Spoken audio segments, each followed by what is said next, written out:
When asked in an interview about new music, Selena Gomez is quoted saying, "I don't know if I'm ready, you know? It's a vulnerable space. Acting has always been my first love. Music is just a hobby that went out of control." However, Gomez isn't quitting music.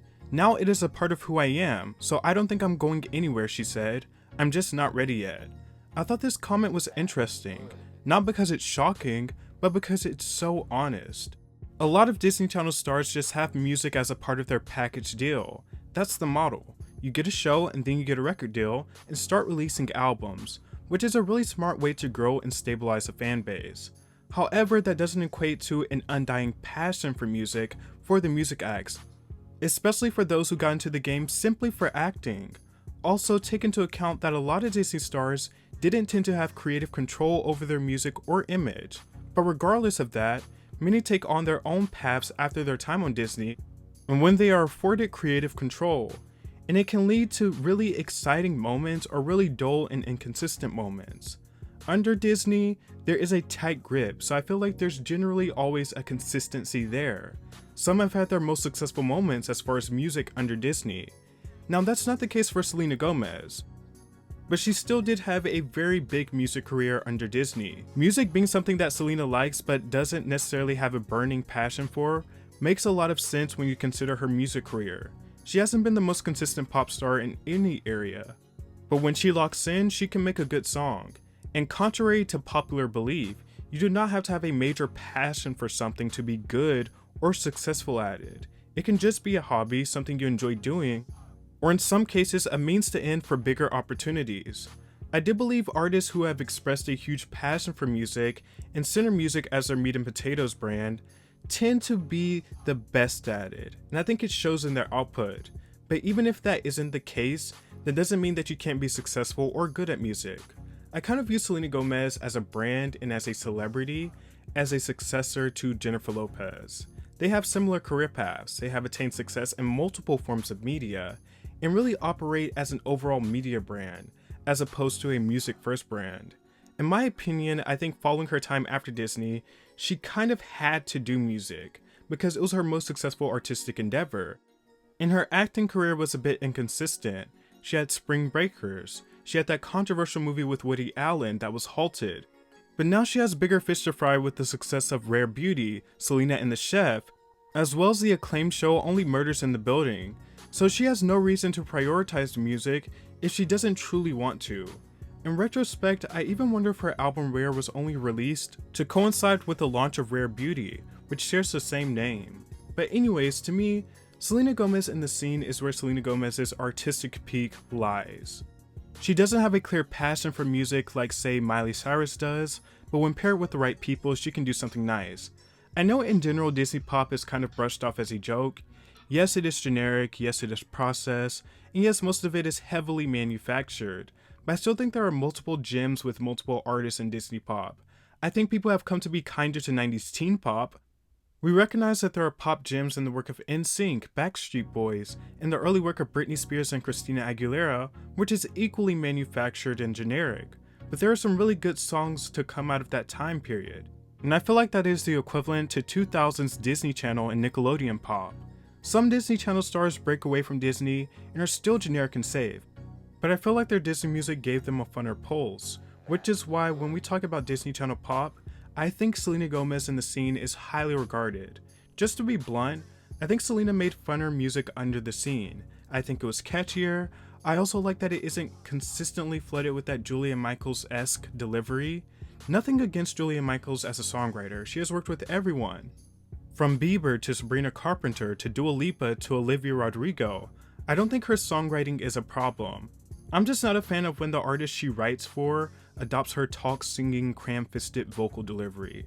Not all of them do that, but Selena and Sabrina on past releases have done it a lot. It's like when Sia writes a song, and then the artist does their best Sia impression. I just don't find it appealing. And of course, being a Disney act means you're probably even more susceptible to mimicking people behind the scenes. But the difference is, I don't think it tends to exist in one mode as much. Like Selena in the scene's delivery is totally different from solo Selena, where she adopted a more whispery delivery. And when we talk about Selena Gomez in the scene, we have A Year Without Rain, we have Love You Like a Love Song, and Hit the Lights. They're not reinventing the wheel, but they're fun little cute pop songs. And their third album, When the Sun Goes Down, has writing credits from Britney Spears and Katy Perry in their prime. I'm not really sure why Selena insisted on doing more minimalist and slower songs. Sure, some of Selena Gomez and the scene spirit exists in some of her EDM hits, but it's just not the same. The Disney Channel producers knew how to write a hook, okay? Following her music career post-Disney, her most loved era critically, and I'd even go as far to say, for pop music heads, isn't even really an album of hers. It was the Droplet Era, which I think did show a lot of promise for Selena Gomez and the type of artist that she could be if she really applied herself. Now, for those of you that don't know, a Droplet Era is just focused on drops. We're not getting a whole body of water, just little single drops. And I actually think this method worked extremely well for Selena, whose strength as an artist is her singles. Granted, there was rumored to be an album to go with these singles, but it never materialized. So it's not certain if Selena was throwing stuff at the wall to see if it sticks, or if she was just genuinely prioritizing single releases. But one thing's for sure is that she was exploring newer and more interesting territory at this point in her career. We had Bad Liar, which is Selena Gomez's most acclaimed track ever. It was even awarded Best New Track by Pitchfork. It's certainly a weird song, especially for pop in 2017. It's weird minimalist alt pop, and while I can't say I love it, the appreciation is there, and the artistic risk works more than it doesn't work. Then we have Fetish, which is a slow R&B trap number.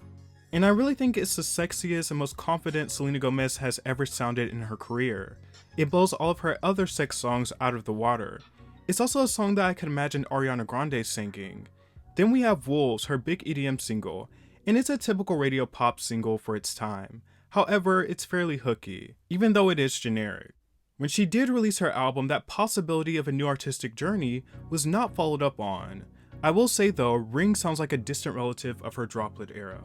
What confuses me about Selena being forthcoming about how music is not her ultimate passion is how contentious she's been about not being taken seriously as an artist. She said, "Lose You to Love Me I felt was the best song I've ever released. For some people, it wasn't enough. I think there are a lot of people who enjoy my music, and for that I'm so thankful. For that I keep going. But I think the next time I do an album, it'll be different." And you know, it's the shifting of the blame to the audience. For some people, this wasn't enough. That whole angle, it's like the accountability is not there. It's like, it's not the audience's fault. You have the experience, you have the resources, you have the money to make a great song and progress vocally and sonically. It's funny because it echoes the same sentiment that J-Lo also had. It's just 20-25 years of people going, well, she's not that great, she's pretty and she makes cute music, but it's not really this and that, Lopez said.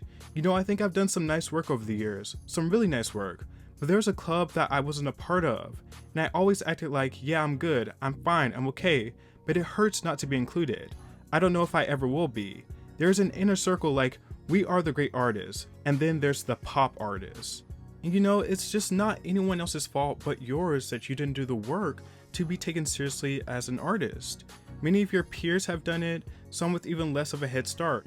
Both J-Lo and Selena began acting first before branching into music. Selena's recent singles were not good, titled Single Soon and Love On, nor were they received positively. And while her music career is extremely inconsistent at the moment, her acting career has finally picked up. She received an Emmy nomination.